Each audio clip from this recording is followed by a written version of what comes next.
નમસ્કાર વહાલા વિદ્યાર્થી મિત્રો, આપણે આના આગળના વિડીયોમાં એક્ટિવિટી 2નું જે એક્સરસાઇઝ એ છે એ બરાબર સમજી ગયા છીએ. તો આજે બસ એના જેવી જ એક્સરસાઇઝ બી આપણે સમજવાના છીએ. અહીં આપણને કહ્યું છે રીડ એન્ડ ઇનેક્ટ, જેનો અર્થ થાય છે વાંચો અને કાયદો બનાવો. તો ચાલો ફટાફટથી આપણે જોઈએ. અહીં પણ આપણને અલગ અલગ સીન આપ્યા છે. સીન 1 છે જેમાં રૂપેશ કહે છે ગુડ ઇવનિંગ સર, જેનો અર્થ થાય છે શુભ સાંજ સર.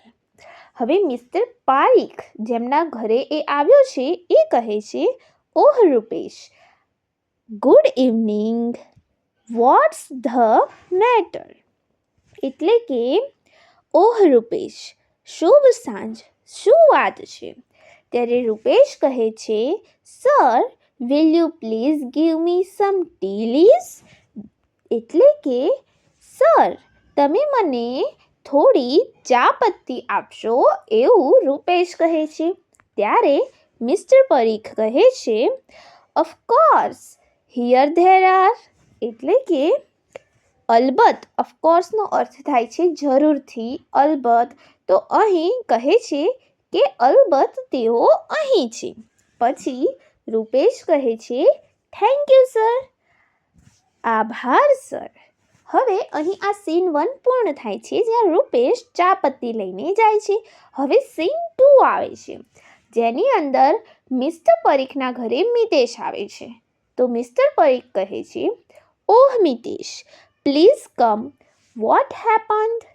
એટલે કે ઓહ મિતેશ, કૃપા કરીને આવો, શું થયું? વોટ હેપન્ડ એટલે શું થયું? ત્યારે મિતેશ કહે છે thank you sir, sir can you give me some milk.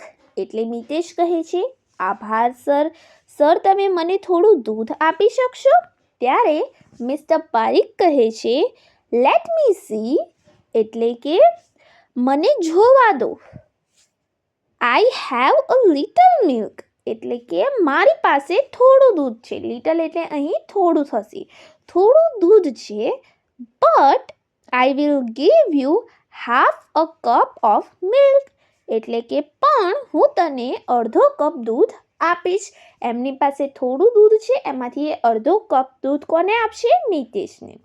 હવે મિતેશ કહે છે thank you sir for being kind to me, જેનો અર્થ થાય છે દયા. કાઇન્ડ એટલે દયા. મારા પ્રત્યે દયા રાખવા બદલ આભાર સર, એવું મિતેશ કહે છે. અહીં સીન 2 પૂર્ણ થાય છે જ્યાં મિતેશ દૂધ લઈને જશે. હવે સીન 3 આવે છે જેની અંદર રાજુ આવી ગયો છે મિસ્ટર પરીખના ઘરે. રાજુ પણ કહે છે ગુડ ઇવનિંગ સર, શુભ સાંજ સર. મિસ્ટર પરીખ કહે છે good evening Raju, now vote do you want.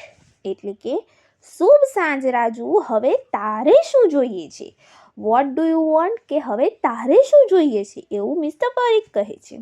ત્યારે રાજુ કહે છે sir can you please give me some sugar. એટલે કે સર તમે મને થોડી ખાંડ આપી શકશો?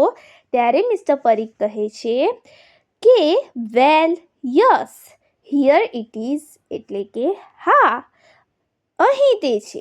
બરોબર, સારું, હા અહીં તે છે, એવું કહે છે. હવે રાજુ કહે છે thank you sir, thanks for help. એટલે કે મારી મદદ કરવા માટે તમારો આભાર. અહીં રાજુ અને મિસ્ટર પરીખનું કન્વર્ઝેશન પૂરું થાય છે અને જે રાજુ છે એ ખાંડ લઈને જતો રહે છે.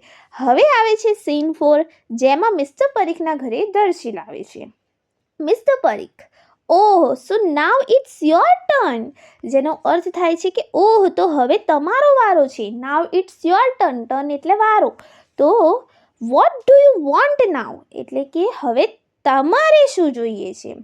ત્યારે દર્શીલ કહે છે સર આઈ વોન્ટ સમ ઇલાયચી. બરોબર, એને ઇલાયચી જોઈએ છે, મારે થોડી ઇલાયચી જોઈએ છે. મિસ્ટર પરીખ કહે છે યુ મીન કેરેડમન. ઓકે, ઇલાયચીને ઇંગ્લિશમાં કેરેડમન કહેવાય. તો why do you have a સોર થ્રોટ? અહીં સોર થ્રોટ એટલે ગળાનો દુખાવો, થ્રોટ એટલે ગળું થાય, બરોબર? સોર થ્રોટ, તને ગળામાં દુખાવો છે એમ પૂછે છે. એટલે એવું કહે છે તમારો મતલબ એલચી છે? શા માટે? શું તમને ગળામાં દુખાવો છે? એવું મિસ્ટર પરીખ કહે છે. ત્યારે દર્શીલ, રાજુ, મિતેશ અને રૂપેશ જે બધી થોડી વસ્તુઓ લઈને ગયા હતા ને એમના ત્યાંથી, બધા એક સાથે બોલે છે, no sir, we are practicing activity 2B from unit 1. એટલે કે ના સર, અમે એકમ 1ની પ્રવૃત્તિ 2Bની પ્રેક્ટિસ કરી રહ્યા છીએ. એટલે મિસ્ટર પરીખ કહે છે, oh, so all this is a part of your homework. એટલે કે ઓહ, તો આ બધું તમારા હોમવર્કનો એક ભાગ છે. આવું સરસ મજાનું કન્વર્ઝેશન એ લોકો વચ્ચે થાય છે અને અહીં આપણી જે એક્ટિવિટી 2 છે એ પૂર્ણ થાય છે. હું આશા રાખું છું કે આજનો આ વિડીયો તમને મદદરૂપ થઈ રહેશે. જો વિડીયો ગમ્યો હોય તો વિડીયોને લાઇક કરો, તમારા મિત્રો સાથે શેર કરો અને જો અમારી ચેનલ પર નવા હોય તો આને સબસ્ક્રાઈબ કરવાનું ના ભૂલતા. Thank you friends. Keep watching, keep learning.